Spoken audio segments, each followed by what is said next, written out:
Assalamualaikum warahmatullahi wabarakatuh. Apa kabar teman-teman pada siang hari ini?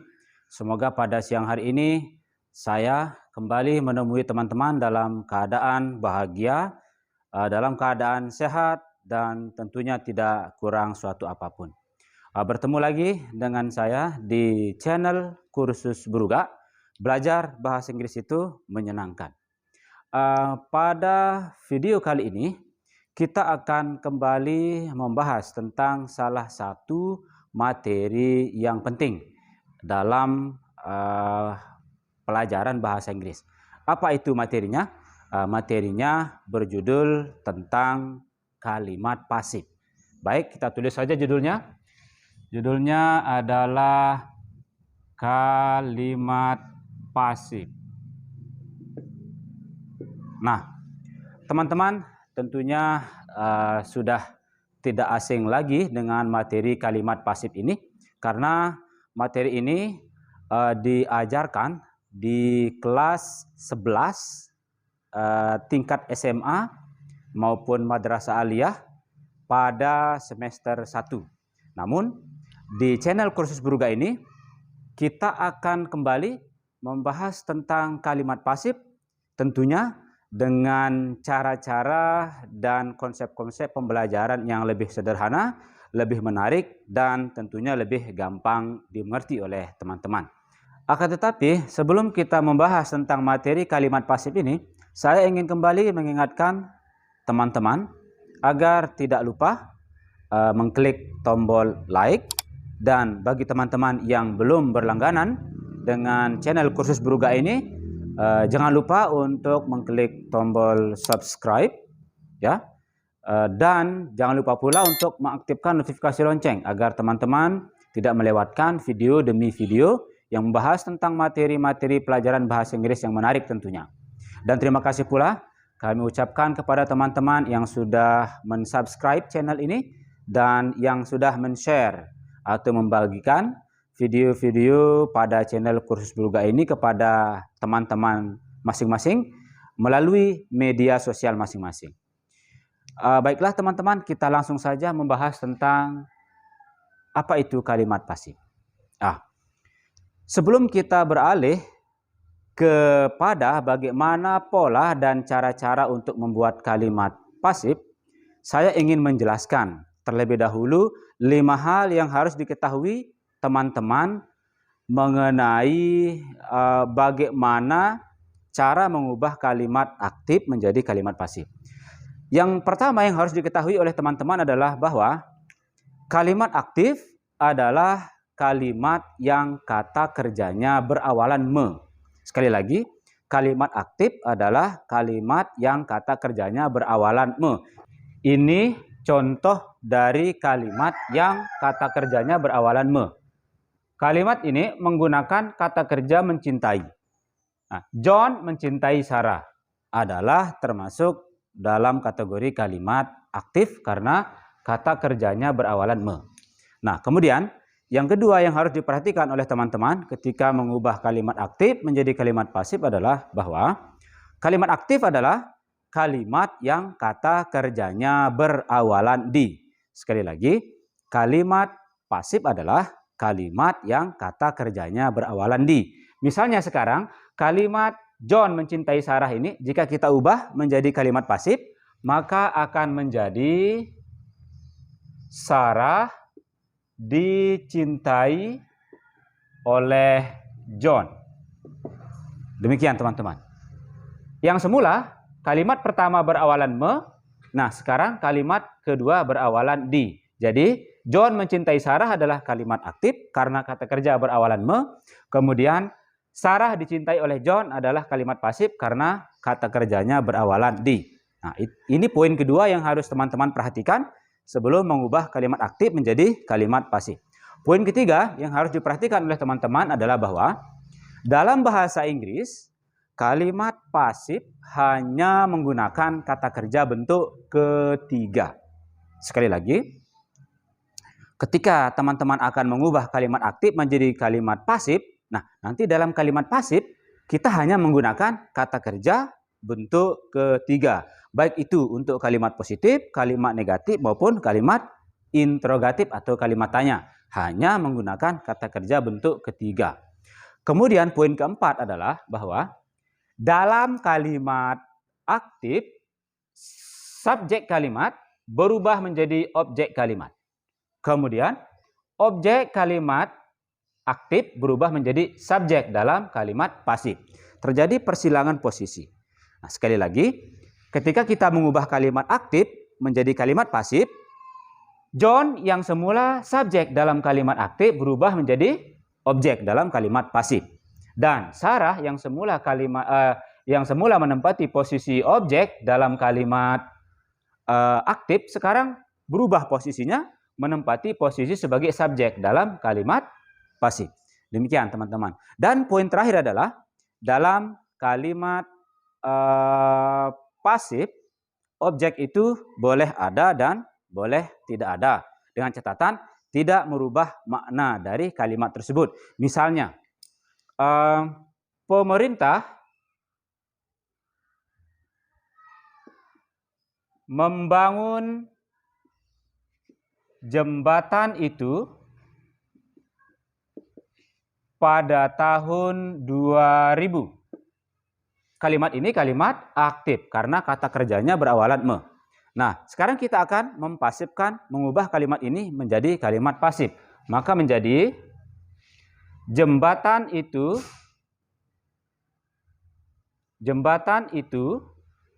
dibangun oleh pemerintah pada tahun 2000. Baik, yang semula pemerintah dalam kalimat aktif menempati posisi subjek, sekarang dalam kalimat pasif menempati posisi sebagai objek kalimat. Demikian juga dengan jembatan itu dalam kalimat aktif menempati posisi sebagai objek, nah dalam kalimat pasif menempati posisi sebagai subjek. Nah, poin yang kelima mengatakan dalam kalimat pasif, objek boleh ada dan boleh ditiadakan dengan catatan tidak mengubah makna dari kalimat tersebut. Nah, di sini jembatan itu dibangun oleh pemerintah pada tahun 2000. Ini kalau kita ubah ke dalam kalimat pasif yang lengkap. Akan tetapi ketika kita mengatakan jembatan itu dibangun pada tahun 2000, objeknya dihilangkan. Tidak apa-apa, karena tidak mengurangi makna dari kalimat tersebut. Ini maksud dari pada poin kelima. Nah, sekarang teman-teman, kita beralih kepada pola. Bagaimana cara membuat kalimat pasif. Nah, pada video kali ini kita akan memfokuskan kepada pola-pola pembuatan kalimat pasif dalam 3 bentuk waktu saja. Nah, nanti di video selanjutnya kita akan membahas lagi tentang bagaimana pola dan cara untuk membuat kalimat pasif pada bentuk waktu lainnya. Nah, sekali lagi, pada video ini kita hanya akan fokus pada bagaimana cara membuat kalimat pasif dalam 3 bentuk waktu, yaitu bentuk waktu simple past tense, bentuk waktu simple present, dan bentuk waktu future. Baik teman-teman, sekarang saya akan tuliskan rumus untuk masing-masing bentuk waktunya. Oke teman-teman, ini adalah pola dan rumus yang bisa teman-teman pergunakan untuk mengubah kalimat aktif menjadi kalimat pasif. Nah, di sini saya sudah tuliskan pola untuk bentuk waktu simple present, kalimat aktif, positif, negatif, interrogatif. Nah, jika kalimat aktifnya rumusnya subjek ditambah verb 1 S atau S ditambah objek, maka pasifnya menjadi subjek ditambah to be 1 ditambah kata kerja bentuk ketiga ditambah by objek. Nah, by ini diketahui oleh teman-teman berarti oleh. Dalam konteks kalimat pasif, by berarti oleh. Nah, untuk siapa saja subjek yang menggunakan to be 1, saya sudah jelaskan pada video-video sebelumnya. Saya berharap semoga teman-teman mengingat kembali siapa saja subjek yang menggunakan to be 1 tersebut. Nah, saya sengaja menuliskan hanya rumus bentuk waktu simple present saja yang lengkap untuk kalimat positif, negatif, interrogatifnya. Dan di sini simple past saya hanya memberikan teman-teman rumus untuk kalimat positifnya saja, karena saya yakin teman-teman masih ingat mengenai rumus untuk membuat kalimat negatif, interrogatif untuk bentuk waktu simple past dan future tense. Dan jika lupa, silakan teman-teman menonton lagi video-video yang berkaitan mengenai bentuk waktu simple past dan future tense ini. Baik teman-teman, sekarang kita beralih saja kepada contoh. Nah, tadi saya sudah menuliskan sebuah contoh yang berbunyi John mencintai Sarah. Nah, John mencintai Sarah. Kalimat ini kita ketahui berbentuk waktu present karena tidak menggunakan keterangan waktu. Jika sebuah kalimat tidak menggunakan keterangan waktu, maka bentuk waktunya adalah simple present. Di sini kita ketahui kalimat ini awal dari kata kerjanya berawalan me, maka kita mengetahui bahwa kalimat ini adalah kalimat aktif. Kalimat positif. Nah, sekarang terlebih dahulu kita akan menerjemahkan bentuk aktifnya dulu. Menggunakan rumus simple present aktif menjadi John mencintai bentuk pertama, love. Karena yang mencintai adalah John, orang ketiga tunggal. Semoga pelajaran mengenai simple present masih diingat oleh teman-teman bahwa jika subjeknya she, it, maka kata kerja ditambah s atau es. Nah, di sini karena John yang mencintai, maka kata kerjanya ditambah s. Sehingga menjadi John loves Sarah. Nah, sekarang kalimat John loves Sarah ini akan kita ubah menjadi kalimat pasif. Kita lambangkan saja dengan P. Nah, maka kalimatnya menjadi, nah, sekarang Sarah. Sarah yang semula menempati posisi sebagai objek, sekarang berubah posisi menjadi subjek. Nah, jika teman-teman mengalami kesulitan untuk langsung menerjemahkan kalimat bahasa Inggris ini ke dalam bahasa Inggris ini, maksud saya, jika kesulitan menerjemahkan atau membuat langsung kalimat pasifnya, teman-teman bisa membuat dulu kalimat pasifnya dalam bahasa Indonesia. Sehingga John mencintai Sarah menjadi Sarah dicintai oleh John. Kalau memang bisa langsung menerjemahkan ke dalam bahasa Inggris silahkan, tetapi jika mengalami kesulitan, saya sarankan teman-teman untuk membuat bentuk pasif bahasa Indonesianya dulu. Nah, sehingga John mencintai Sarah, bentuk pasifnya adalah Sarah dicintai oleh John. Nah, karena kalimat ini berawalan di, maka kalimat ini berbentuk kalimat pasif. Nah, simple present pasif rumusnya adalah subjek ditambah to be satu, kata kerja bentuk ketiga ditambah by object. Sehingga menjadi Sarah, to be satu dari Sarah adalah is, bentuk ketiga mencintai, bentuk pertamanya love, bentuk kedua ketiganya love dan love juga. Sehingga bentuk ketiganya menjadi Sarah is loved oleh by menjadi John. Demikian bentuk pasif dari kalimat John mencintai Sarah. Nah, lalu sekarang bagaimana kalau kita ingin membuat kalimat ini ke dalam bentuk kalimat negatif? Kalimat negatif tinggal kita menambahkan not setelah to be satu. Sehingga kalimat negatifnya kita buat saja di sini menjadi Sarah is not loved by John. Nah, ini bentuk negatifnya tinggal menambahkan not saja. Lalu bagaimana dengan kalimat interrogatifnya? Nah, kalimat interrogatifnya berarti dalam bahasa Indonesianya bunyinya begini.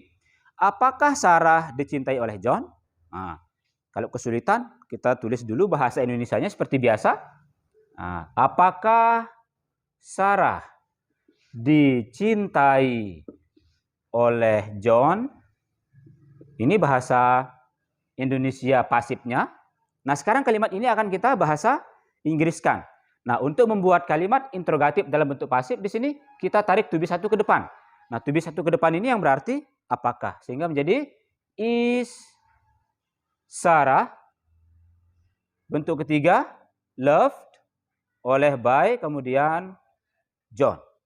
Demikian contoh dari kalimat pasif dalam bentuk simple present. Lalu sekarang bagaimana kalau kita akan membuat kalimat pasif dalam bentuk future tense misalnya. Nah, misalnya contohnya nih, contoh dalam bentuk future tense. John akan menanam mawar itu besok. John akan menanam mawar itu besok. Kalimat ini kalimat aktif karena kata kerjanya berawalan me. Langsung saja kita bahasa Inggriskan menjadi rumus kalimat aktif dari future tense adalah ini. Kita langsung saja masukkan kalimat ini ke dalam pola future tense sehingga menjadi John will, bentuk pertama menanam, plant, objeknya that rose tomorrow. Nah, demikian teman-teman bahasa Inggrisnya. Ini kalimat aktifnya. Nah, sekarang kita akan ubah menjadi kalimat pasif. Seperti biasa, jika teman-teman kesulitan untuk langsung membahasa Inggriskan kalimat pasifnya, saya sarankan untuk membahasa Indonesiakan dulu kalimat pasif itu. Sehingga menjadi, John akan menanam mawar itu besok, maka kalimat pasifnya menjadi mawar itu. Ya. Jadi setiap akan mempasifkan sebuah kalimat, saya harap teman-teman mulai dari objeknya. Jadi nanti keterangan waktu selalu menempati posisi akhir di dalam kalimat. Nah, kalau ada kalimat aktif yang akan kita pasifkan, selalu mulai mempasifkan dari objek kalimatnya. Di sini objek kalimatnya adalah mawar itu. John akan menanam mawar itu besok. Nah, ketika akan dipasifkan, mulai dari objeknya. Sehingga menjadi mawar itu akan ditanam oleh John besok. Nah, demikian. Oke, nah setelah kita mampu membuat kalimat pasif dalam bahasa Indonesia, maka tidak akan ada kesulitan lagi ketika kita akan mempasifkannya. Tinggal kita masukkan kalimat pasif ini ke dalam pola yang sudah ada. Ini pola untuk membuat kalimat pasif dalam bahasa Inggrisnya. Baik, kita masukkan saja. Subjeknya that rose, mawar itu, akan, will, tambahkan be dulu, be, menanam, bahasa Inggrisnya adalah plant. Bentuk kedua dan ketiganya sama, yaitu planted. Nah, jadi sekarang kita langsung masukkan saja bentuk ketiga dari menanam menjadi ditanam. Planted. Oleh, by, John, tomorrow. Nah, demikian teman-teman bahasa Inggris dari kalimat mawar itu akan ditanam oleh John. That rose will be planted by John tomorrow. Nah, kemudian bagaimana untuk membuat kalimat negatif dan interrogatifnya? Nah, ini dia sekarang. Saya memberikan tantangan bagi teman-teman untuk membuat bentuk negatif dan interrogatif dari kalimat pasif dalam bentuk future tense tersebut.